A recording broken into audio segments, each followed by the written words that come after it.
And so, yeah, we have about 30 minutes to sort of talk about the funding environment and what's going on. I think what's interesting about this panel is it is a really nice mix of early and getting into later stage investor, both on the device and a lot of biopharma side as well. So maybe as we start off, we'll just go down the line with folks introducing sort of yourself as well as sort of the fund, stage, and sector focus between biopharma and device. And we'll just start going down the line here. Okay. Hi. Thanks. I'm Jeff Weinhuff. I'm the managing partner at Visionary Ventures. I see a lot of familiar faces here, so great to have everybody here today. Visionary has been almost exclusively an ophthalmology-focused fund, and we play in both drugs and devices for the eye, typically an A-round or later investor, and many of the things that we have are maturing at this point. So happy to be in front of back of the eye, drugs, devices. It really is kind of a focus on large unmet needs, and 90 of the key opinion leader doctors in the space are limited partners in our fund, so it gives us really useful insight. Hi, I'm Hannah Chang, Managing Director at Platanus. We are a global evergreen firm, and we invest broadly over all therapeutic areas and modalities. And we really are looking for innovative therapeutics that can change the course for patients. Also, we currently, within our portfolio, have investments in glaucoma, inherited retinal disease. We also have experience in dry AMD, and of course have seen deals across all the ocular indications. Thanks. I'm Firas, Rahhal. I'm a partner at ExSight Ventures. I'm also a partner at Retina Vitreous Associates, so I'm a clinician as well. And ExSight is mostly early stage. It's solely ophthalmology. It's diagnostics, devices, and drugs. We're sort of all of the above, anywhere from seed to as late as Series B, but typically a Series A type investment. And we have front and back of the eye, even though two of the partners are retina doctors. We work in the front and back of the eye for our investments. I'm Rob Rothman. You guys have already met me before. I'm a co-founder and co-managing member of InFocus Capital Partners. I am also a clinically practicing ophthalmologist, a glaucoma specialist by training in New York as part of OCLI. We are currently raising second fund, but first fund has 12 ophthalmology assets that span also front of the eye, back of the eye, drug device technology. We are exclusively ophthalmology. We are generally stage agnostic, but we have typically invested in seed and A rounds after proof of concept. We expect to do the same and also larger deals in Fund 2. Thanks. I'm Nick Pliam. Our fund is Decheng Capital. We're based in Menlo Park. We have an office in New York that focuses on public investment. We have an office in Shanghai that looks after activities in China. Some people think we're a Chinese fund because of the name in the China office, but just to be clear, our dollar funds, which in a couple $1 billion in the 12 years that we've been working, are all from Western sources, most of which you would have heard of. We invest pretty much across the board. We dabble a bit in ophthalmology. We have a cataract surgery company called Centricity Vision. I think our chief commercial officer is speaking later. We have a distribution company in China that's fairly large. And their subsidiary, which we help manage, which is in Southern California here, which has a number of refractive technologies, including IOLs and phakic lenses they're developing. You know, we, as I said, across the board in drugs and devices, we're probably a little heavier in the device side, or I'm sorry, in the drug side than devices.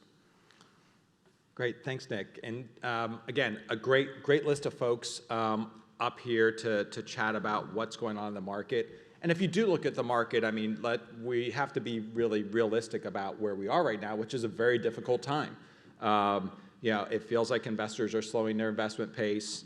You know, the question is, when will the public market come back? And everyone's dealing with their own portfolio as well as sort of contemplating new investments. So maybe we'll start maybe with a broader question, not necessarily ophthalmology focused, but you know, how do you see sort of the current state of healthcare venture?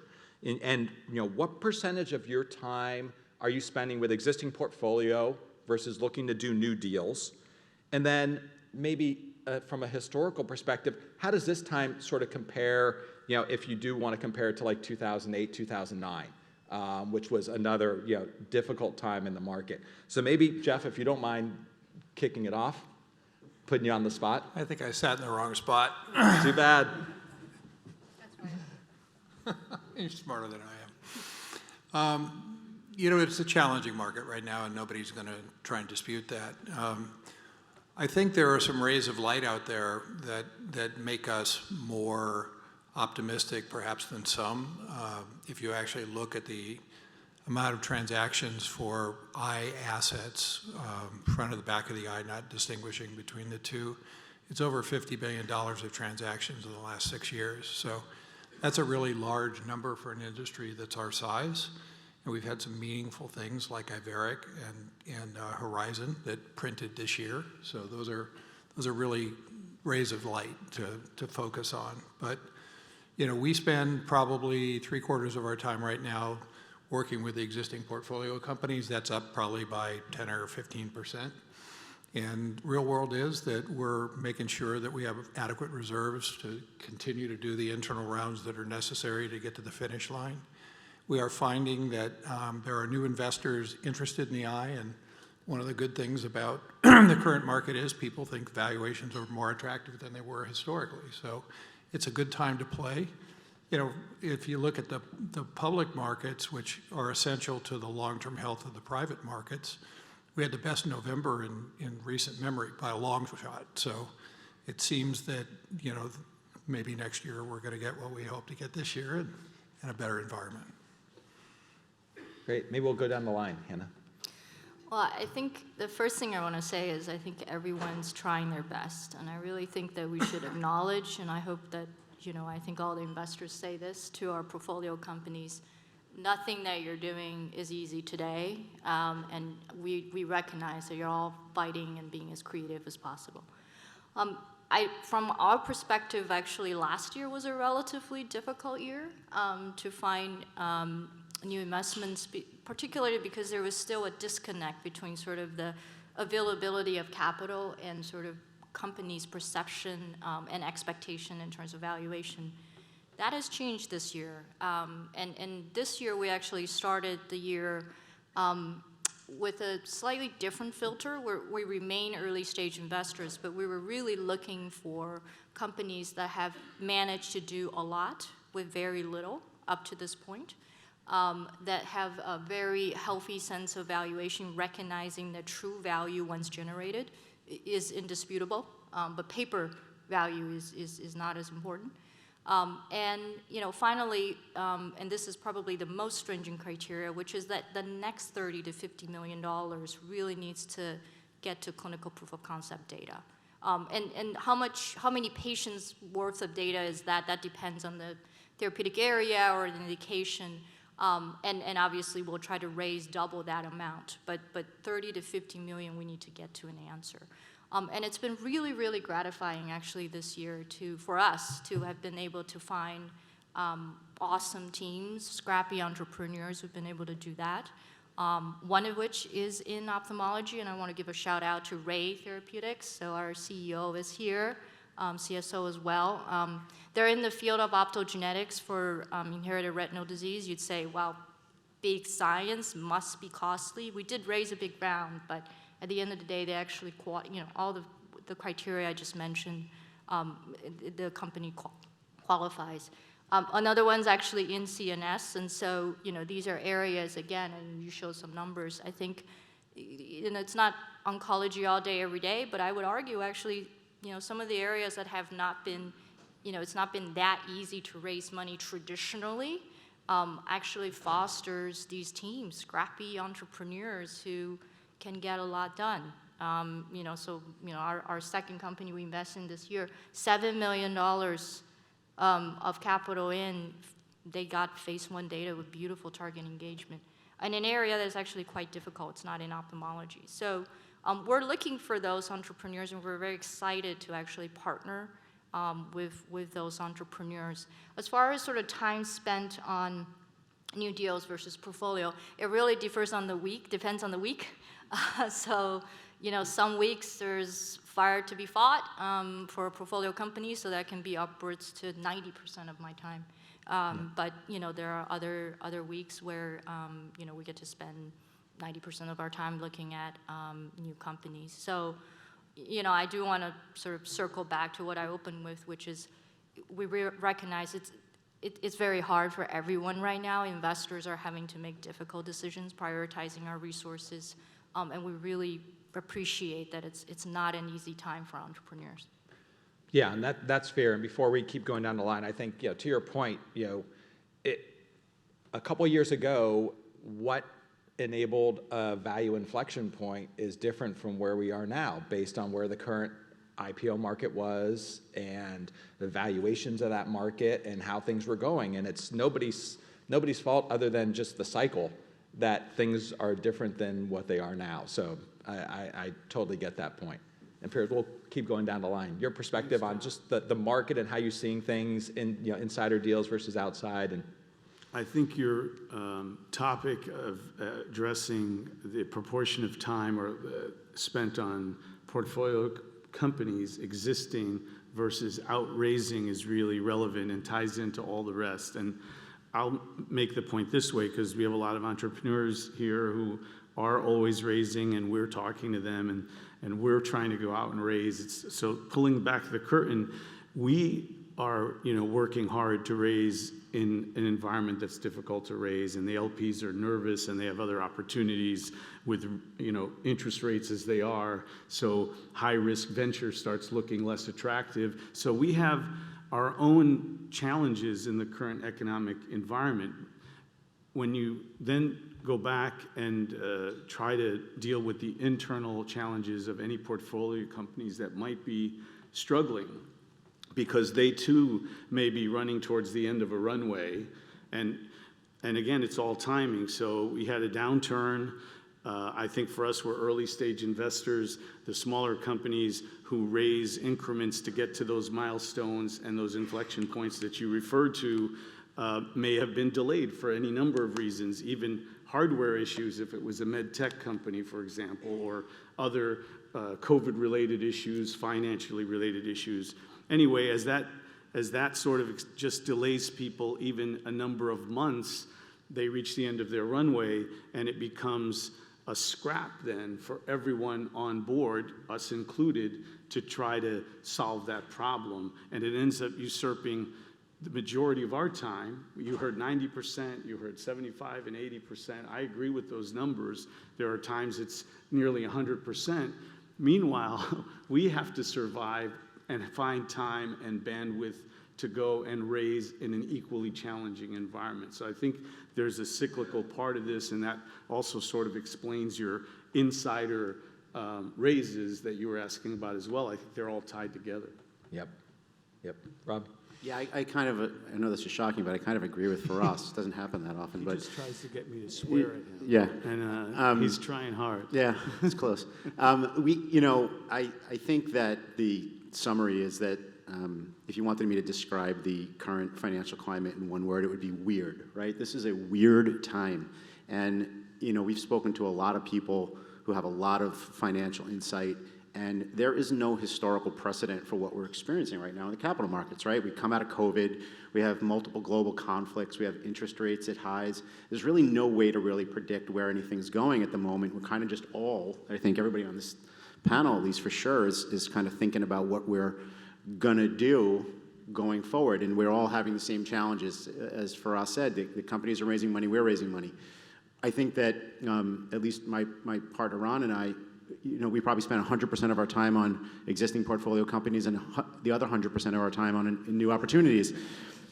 And at least that's what my wife says. And I think that it's incredibly complicated for us to try and navigate all that. We've been very fortunate, I think, at InFocus in that during this time we've managed to see significant propagation inside of our portfolio. We have several companies that have, I think, engaged in, and I think we'll get to this maybe later, the new sort of model, which is we're not going to buy you, but we're going to help you a little bit in strategic licensing deals, you know, backloaded small upfront payments with backloaded deals that encourage development. So we've managed to see that happen in the portfolio. We've managed to see some revenue generation from companies that have actually produced products that are out in the market. We've been fortunate in that regard, but it is a slog fest to make sure that these companies are well funded. And I think that, you know, for all the entrepreneurs out there, one of the things that I think is critical is for you to have a real efficient capital plan.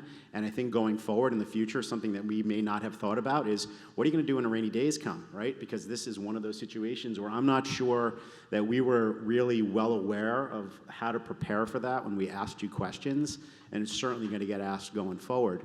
So, you know, I think that the things are starting to maybe turn a little bit. I think it's encouraging to see some stabilization of interest rates, which I think will have a huge impact on money that comes into deals. But it's still weird out there. Yep. Nick, you want to Sure. So I agree with everything. I think I'm not sure if we're spending more time with our portfolio because we always spend a lot of time with them. We probably are, but not dramatically so. You know, I think, you know, we're fortunate we have very supportive fund investors, and we've been able to support our companies. And I think we, you know, we come back to the same basic principle, which is the more we can reduce risk, the more appeal these companies eventually will have to whoever, you know, decides to invest in them with us. And, but I go back to what you said about the efficient capital plan. You know, I think that is really, you know, it's always key, but it's especially key now. It may not be, referring to what John said earlier, axiomatic that if you do insider rounds that you're going to face a, you know, a big decrement in valuation as long as you can be efficient. Yeah. No, good overview, and I know that that's, you know, it's not fun to hear, like, what's going on in the market right now, but you know, maybe we'll turn to something more, you know, focused on ophthalmology. But I'll just ask the audience to be thinking of questions, because I'm happy to entertain your questions for this group, and they would love to answer them. So maybe think about this while I ask the next question, which is, and we'll start with Nick and go back, just ophthalmology specifically. Like, what are you excited about? You know, where are you looking? You know, if you want to illustrate it with maybe a recent investment, feel free. But I think folks, obviously, you know, what's great is that this is a group that has early stage focus. So you're looking for new things. How are you thinking about the market, and what's exciting for you in ophthalmology? Well, you know, generally we still think of ophthalmology and probably cardiology as still areas of high innovation. So, you know, we like the space. We're thinking a little more probably on the pharma side because we've been relatively successful in pharma, and frankly, the multiples are better than in medtech, you know, across the board. You know, what's exciting? I mean, I think the back of the eye retinal stuff is really exciting, but I don't know that it's at a stage where we could put our investors' money in most of these things until there is real demonstration of clinical utility. So super exciting. We'd love to see it, but I'm not quite sure it's there. For stuff we're doing, again, you know, our centricity vision, we're pretty excited about that because we see the product working so well. And, you know, maybe other things in refractive, as mentioned, phakic lenses. And, you know, beyond that, you know, well, I think that pretty much covers it. I think, you know, retina is really interesting, and we're just waiting to see something we can jump into. Great. Rob? Yeah, I mean, look, that's an unfair question to ask me because I'm an ophthalmologist. So unfortunately, everything that I see is exciting. You know, there's every single company here has something that I think is attractive as both an option for treating eye disease and is something that could theoretically be disruptive. It's impossible for me not to get excited when I see, I mean, even the 10 companies that are up there first and all the companies we're going to hear from today, because I've helped make that list, are incredible companies with great technology. We want to invest in things that are obviously disruptive and that solve what still, unfortunately, is a significant unmet need in ophthalmology. There's a lot of stuff we need to do better. There's a lot of problems that haven't yet to be tackled. You know, the problem is they also have to be good investments, and it gets challenging when you have to marry those two things. But you know, we continue to look at the same things we've looked at before, which are, you know, drug delivery, oral therapeutics for ophthalmic disease, Retina disease, obviously GA, but myopia progression, obviously, the things that you would think that haven't been tackled that need to be tackled. Yeah. And Firas, I know you're also ophthalmology focused, but if you think about within the cycle that we are right now, does that sort of change the types of things that you all are looking for?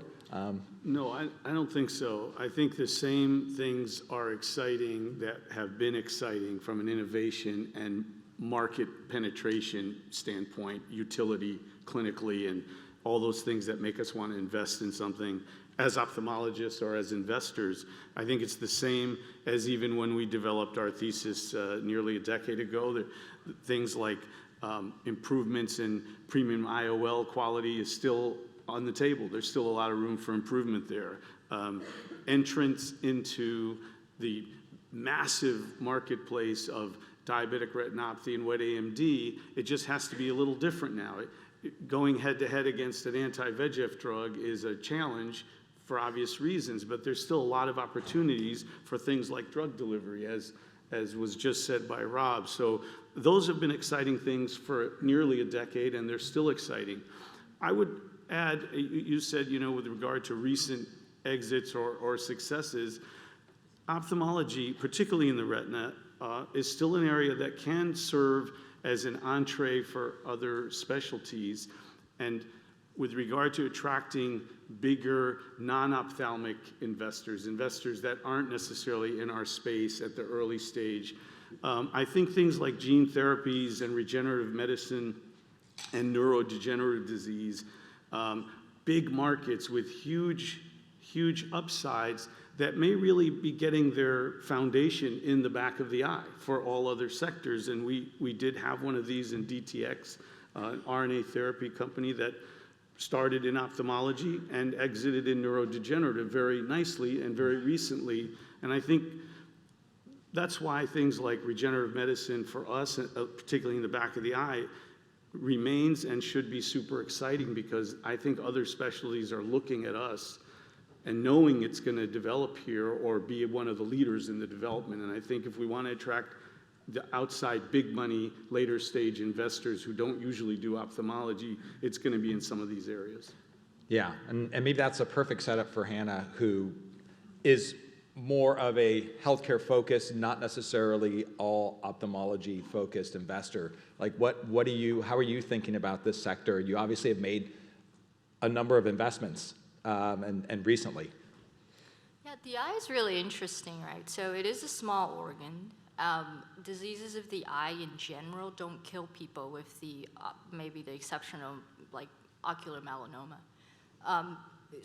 But vision is the very essence of being human, right? And so those characteristics combined together for us, I think, really drives us to look at the tremendous market opportunities that some of the indications in ophthalmology offer, just even compared to other therapeutic areas. So we've often actually taken ophthalmology as a therapeutic area that gives us the opportunity to move maybe a high technology therapeutic modality into the more common practice. So I'll give you an example. So as we were thinking about using human genetics to develop therapeutics rather than going into an ultra rare, and we made investments there as well, and just gene replacement therapeutics, we asked, could we use the beautiful GWAS studies that identified associations to complement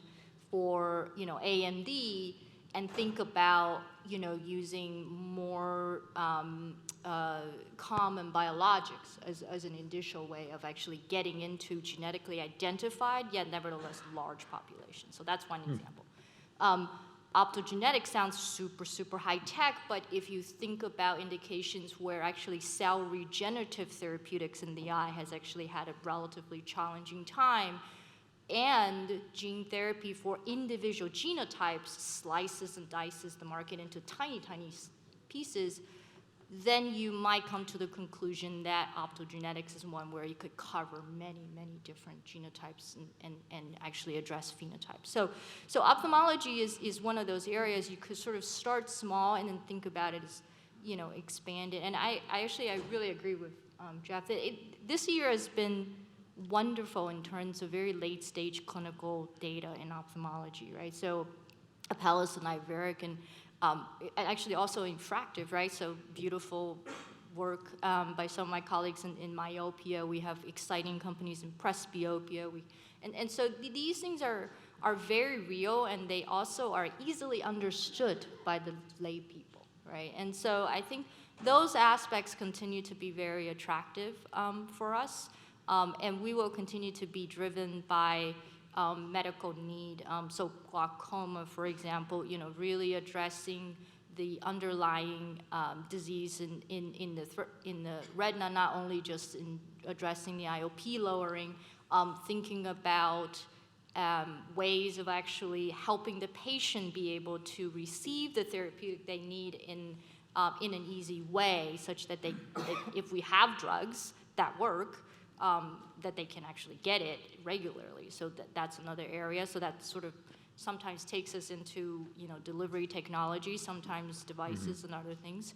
And I think again, just globally watching also how people are aging and in different kinds of countries, whether or not there are other patterns that are emerging in terms of ocular diseases. So I think those are things that we track, but otherwise, I would agree. I mean, every ophthalmology company is very exciting because, again, it's sort of core to who we are as human beings. Yeah. Jeff, want to bring it home? I guess I'm excited about a lot of the things that have already been discussed, but, we're always looking for, a methodical way to evaluate a large unmet need, the ability to address it, and the ability to protect it, and the ability to get paid for it. So that's kind of central to the thesis for what we're looking for. When I think about the things that have been discussed just now, new categories are really exciting. The pharmacologic treatment of refractive error is a big deal. Presbyopia, myopia. The market estimates that we see from myopia companies are many times the size of most drugs that are available in the eye. Presbyopia likewise, although there have been some challenges there. I think three of us on this panel are invested in a drug delivery company called Ravana that has bright prospect for delivering biologics to the back of the eye and the ability to extend durability for both existing molecules and novel molecules. So that's one thing where we were able to invest without having to go very early into something that was a therapeutic for the back of the eye and find a leverage point that was really distinctive and hadn't otherwise been there. There are surgical glaucoma, what happens to the MIGS world and how it progresses from here is going to be really interesting. There's been some dust in the air there that I think it'll get settled here in the next few months, but that's a really important procedure for patients and for doctors to be able to use. And I think we too are big fans of regenerative and neuroprotective things. Some of us are investors in companies that are attacking back of the eye diseases without doing conventional formulations. So I think you'll hear about that from some of the CEOs here today. So great. There's lots to do, and we're there. We're just kind of looking for things that are robust and that are predictable. Yep, makes sense. And my last question was going to be around corporates. Unless we only have a couple minutes left, if there's a burning audience question that wants to ask the panel, otherwise I'll jump into the corporate question. All right, not seeing a hand raised, but maybe Rob, you'd mentioned corporates. I think just talk a little bit about like how that works in our ecosystem. Obviously, these are your potential acquirers, potential partners, potential investors, and just the role of how they're fitting in currently and how you like to work with those folks within your portfolio, and then where are the opportunities in terms of where you think the corporate exit activity is gonna happen. Yeah, I'm going to disclaim my answer first, just to make sure that I don't purposely piss anybody off. So I apologize in advance if it does. But I kind of feel like there's a little bit of a disruption in the normal cycle of investment when it comes to the role of strategics in the process. And this is a topic that's come up many different ways and many different times where, at least we consider ourselves a piece of a funding pipeline that sort of allows us to look at an opportunity early, try and propagate that asset to a meaningful inflection point whereby additional capital then comes in to sort of propagate the asset to a later point so that it becomes ready for, let's say clinical or commercial deployment. And in the past, I kind of felt like maybe the strategics and the corporates are a little bit more willing to take risk, where that seems to have disappeared to some degree lately. And I hope that the strategics that are here will give us a different perspective on their activities in the venture space. But I think they should be involved earlier in the process, and I don't think they should be involved in a way that encumbers or ties the assets they're investing in a way that doesn't allow them to propagate, more efficiently. We, at least at InFocus, have been fortunate enough to have a strategic invest as an anchor in our second fund, which is a nice development for us, so that there is, I think, the attitude of some strategics to get into the process, at least the evaluative process, early on. And I think that that's something that should happen more. I think that we should be working together to find assets and help propagate them successfully. It puts a lot of pressure on the venture side of the world to do things alone, and I don't think we have enough money to really propagate what needs to be propagated out there. So the answer is we want them involved early, we want them involved meaningfully, we want them to take real risk on assets, preferably our assets, but I guess anybody's assets will be fine. And to see the process become a little bit more capital efficient and not leaning so heavily on us for the early risk. Yeah, and I would love to have more conversation around this, but we've sort of hit our time, unfortunately. We could probably talk for another half hour just on the corporate and strategics. But I just want to say thank you very much to our panelists and audience, if you wouldn't mind helping me thank our panelists for their perspectives today.